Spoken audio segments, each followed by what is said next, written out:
nakikilala ka ng Diyos, alam ng Diyos kung sino ka, alam mo kung sino ang Diyos, hindi ka dapat mainis, magkaroon ng self-pity, o kaya ay mainggit sa kanino man tao, dahil alam mo, karunungan ng Diyos yung gumawa sa atin.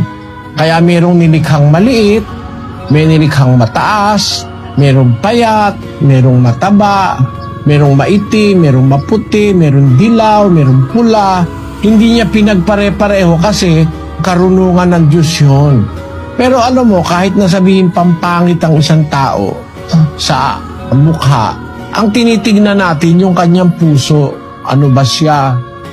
Merong mga taong maganda ang mukha, ang nasa loob halimaw. Pero merong taong mukhang halimaw ang mukha, pero ang nasa loob ay parang kordero, ganon. Kaya wag tayong titingin sa anyo. At wag ka ring